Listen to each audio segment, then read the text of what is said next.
Punto.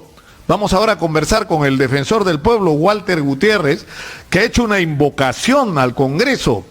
Walter, muy buenos días, gracias por atendernos. ¿Cómo está? Encantado de saludarle. Muy buenos días. Buenos días, Karina. En primer lugar, ¿cuál es su juicio? Yo creo que es importante escucharlo, Walter, por su propia boca, sobre lo que ha decidido el Congreso en relación al tema de la inmunidad parlamentaria. Bueno, creo que es importante que el Congreso comprenda, la ciudadanía entienda, que la Constitución no solamente es un estatuto donde se recogen, se alojan derechos fundamentales, sino también es un estatuto de poder. Eso significa que es una norma que regula el poder, limita el poder, no solo del poder ejecutivo y del poder legislativo, sino de todos los poderes. Y hay contrapoderes o contrapesos. Por ejemplo, la Defensoría del Pueblo es un contrapoder, es un contrapeso, igual que el Tribunal Constitucional. Y por eso es que la Constitución le da determinadas garantías. Mire, Jorge y yo fuimos colegas en un estudio, Jorge Santisteban, de Noriega, el primer defensor del pueblo, y él, al final de las jornadas, en esas largas noches en que conversábamos, él me decía que él no hubiera podido hacer las cosas que hizo, fue un gran defensor, si la Constitución no le garantizaba, protección para los informes, para las supervisiones que hacía, para las opiniones que daba o las acciones que presentaba. Porque lo contrario no hubiera durado en un régimen que era autoritario, que a él le tocó, no hubiera durado ni siquiera un mes, porque hubiera estado empapelado el juicio. Entonces, lo que ha pasado en el Congreso es que ha habido un quiebre del equilibrio de poderes, porque el Congreso sale fortalecido, porque hay una especie de protección o inmunidad agazapada, sale debilitada el Tribunal Constitucional, sale debilitada la Defensoría del Pueblo y sale debilitada la figura del presidente de la República, más allá de quién sea el presidente hoy día, porque aquí estamos hablando de instituciones. Entonces, esta es una norma clara y frontalmente inconstitucional y que inexorablemente va a ser declarada inconstitucional.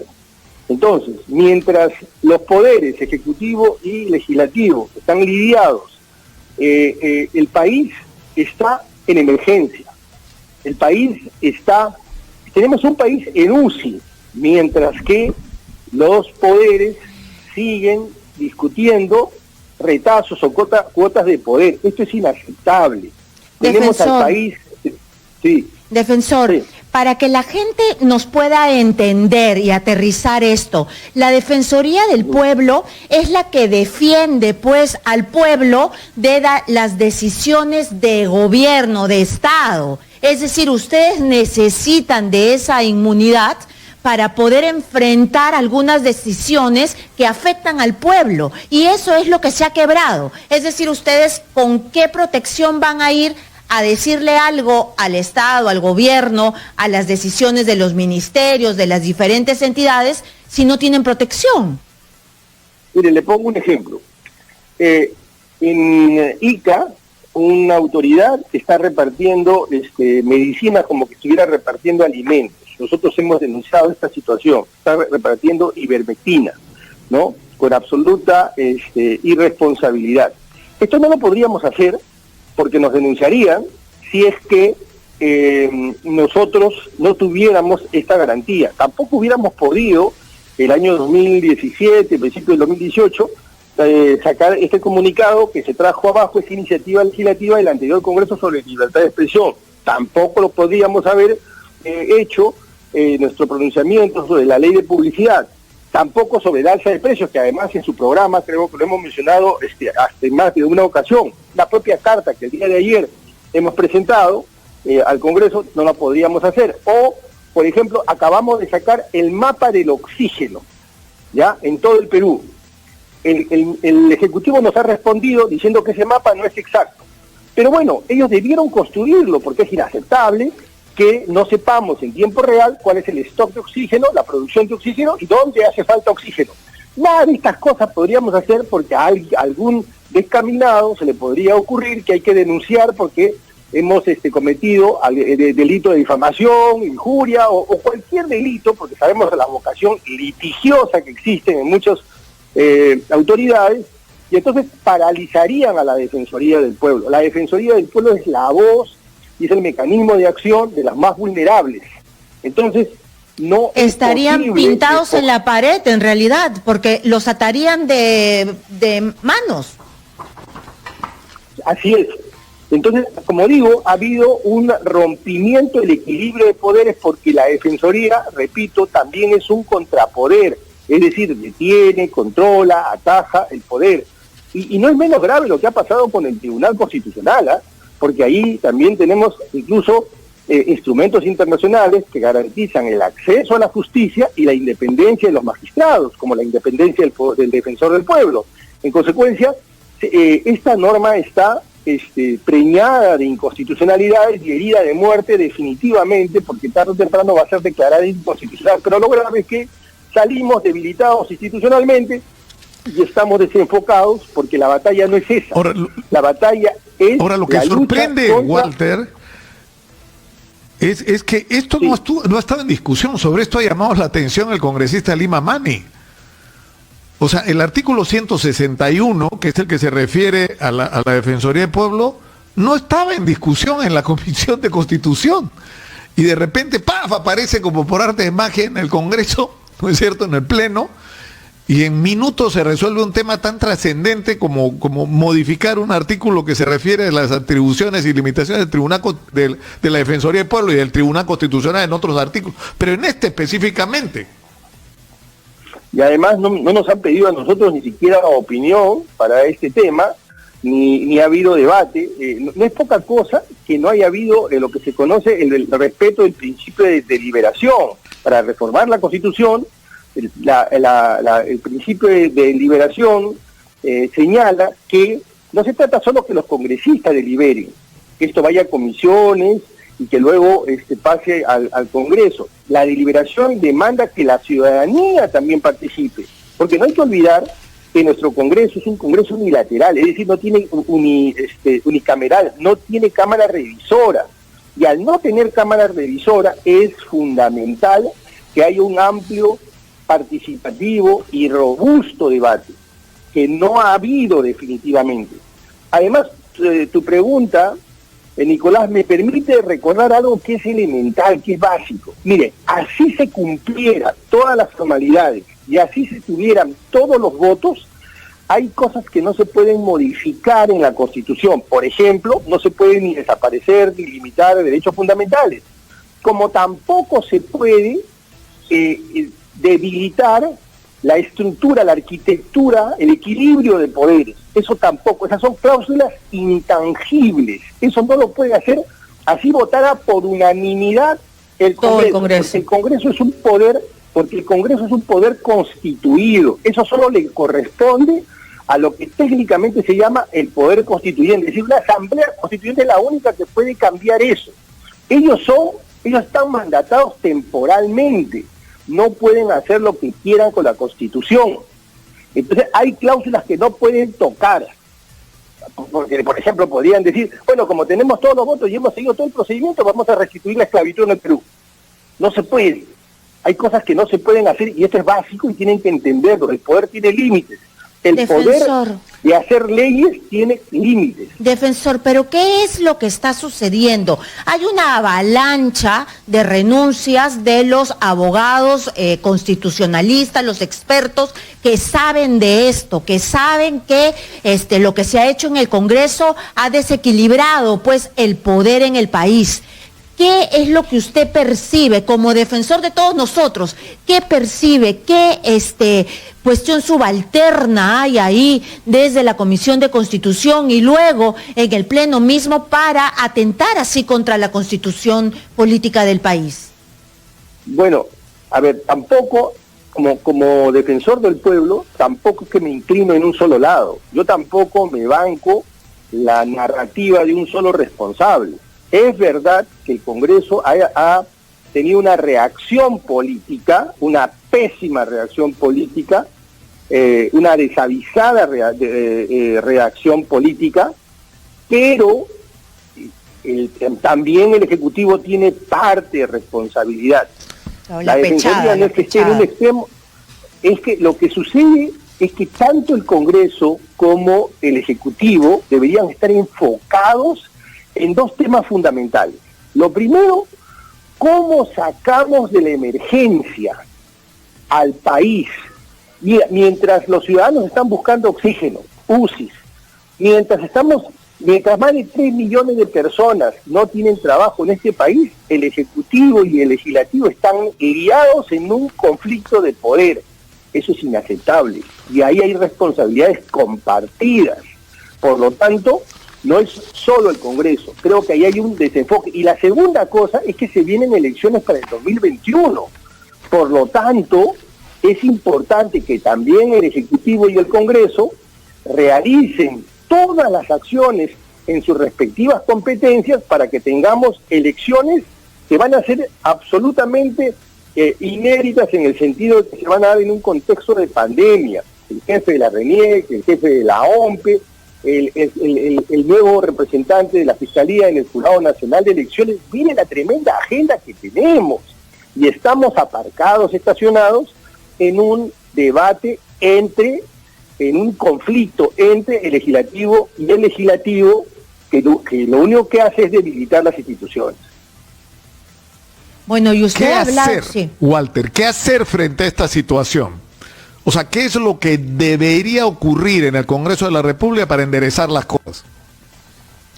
Bueno, creo que un esfuerzo de madurez, de serenidad.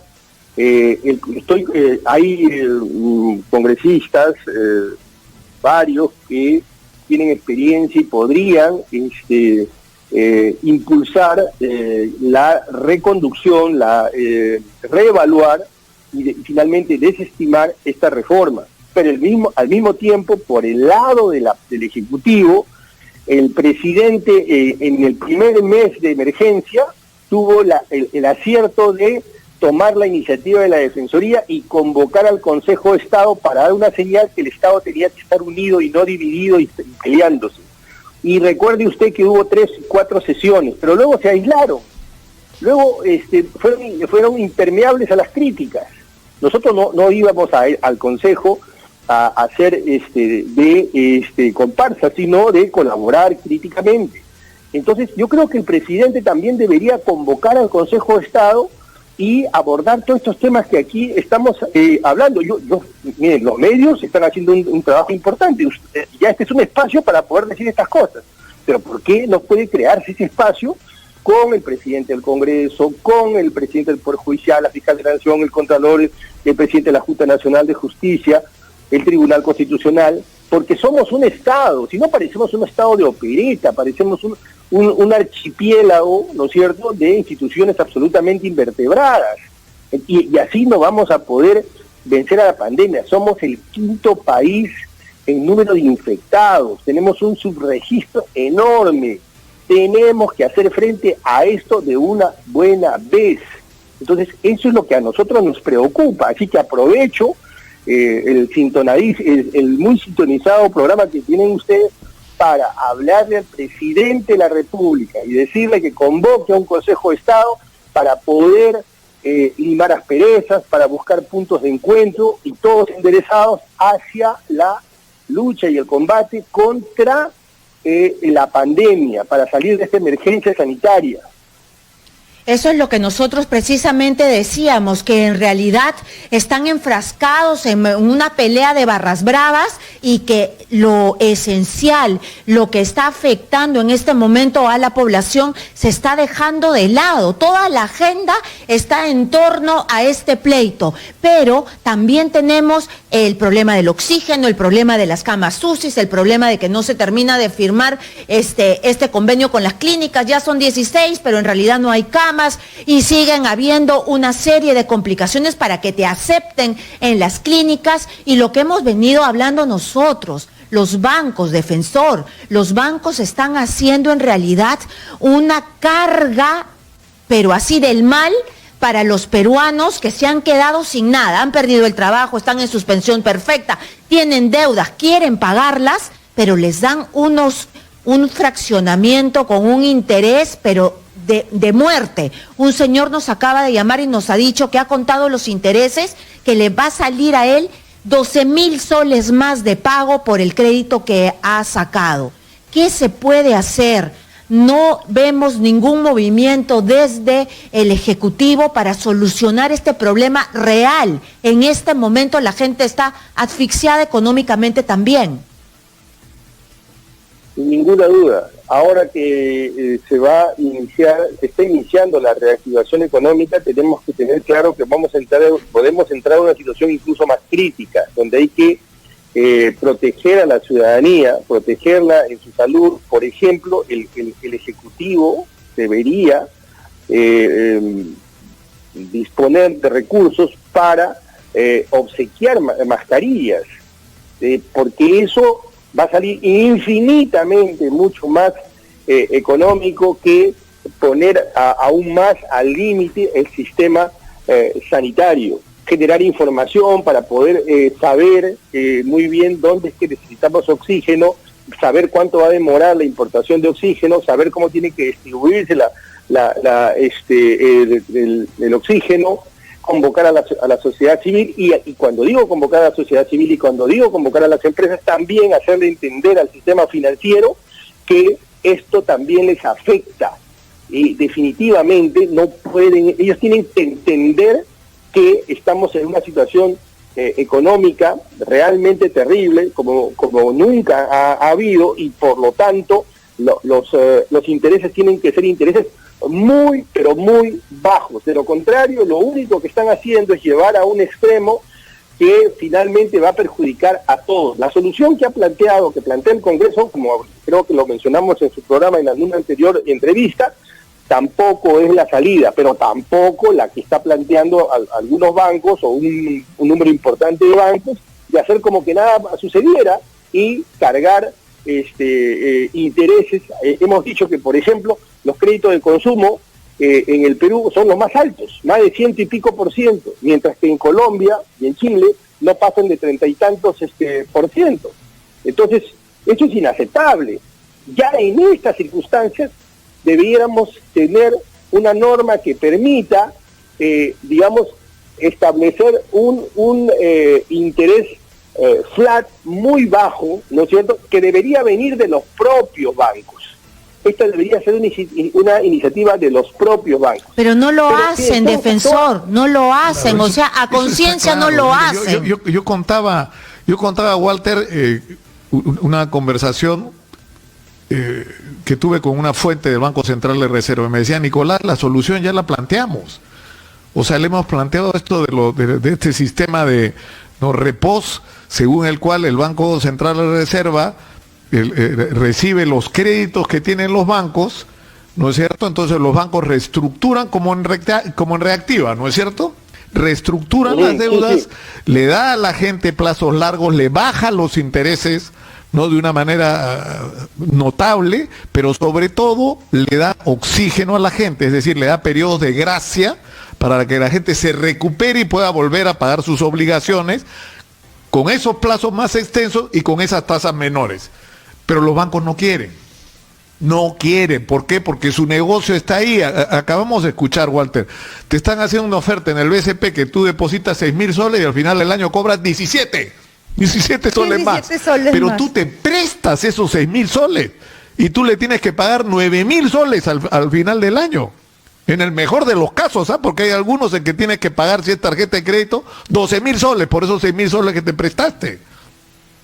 No puede ser. Miren, la crisis financiera del 2008, al margen de los títulos chatarra que existían, se debió básicamente a dos inconsecuencias. A la inconsecuencia de el gobierno americano, ¿no?, de no entender que tenía que actuar rápido, y la inconsecuencia de los propios bancos. Aquí estamos igual, ¿no?, guardando las distancias, obviamente, ¿no? Aquí estamos igual porque el Ejecutivo no da los pasos conducentes, mucho más firmes, ¿no? Nosotros hemos hecho planteamientos, no sé si usted recuerda, aquí en su mismo programa. Y en segundo lugar, los bancos no entienden que esta crisis lo va a alcanzar. Ellos pareciera que estuvieran en una fiesta, ¿no es cierto?, en un barco que se está hundiendo. Y ellos están dentro del barco, no lo entienden. Un barco que en este momento está sin brújula y sin capitán en el timón. ¿Por qué? Porque están guiados, unos están tratando de ganar lo más posible y los otros están liados en lucha por el poder. Y en el medio estamos todos, ¿no es cierto? Y la solución... Eso es lo que no se comprende. Y la solución... De nuevo, la solución tiene que ver aquí con el liderazgo del Congreso y el liderazgo del Ejecutivo. Son ellos los que deberían convocarlos a la sociedad civil, a las empresas y decirles, miren señores, este es el marco en el que vamos a actuar de aquí hasta fin de año. Este es el marco, este es lo que vamos a hacer y esto es lo que de ninguna manera vamos a hacer porque esto puede debilitar al país. ¿No es cierto? Nos vamos a comprometer en estas 4 o 5 cosas. El país necesita oxígeno, los ciudadanos necesitan oxígeno financiero, como acaba de decir Nicolás, ¿no es cierto? Entonces, no podemos actuar como si nada sucediese. ¿Esto no quiere decir límites en los intereses? Límites en los intereses, límites, claro. Esos límites tienen que ser, en un primera instancia, convencionales. Démosle esa oportunidad, una última oportunidad, pero ¿dónde está el Congreso, el Ejecutivo, que se ocupan y preocupan de estas cosas?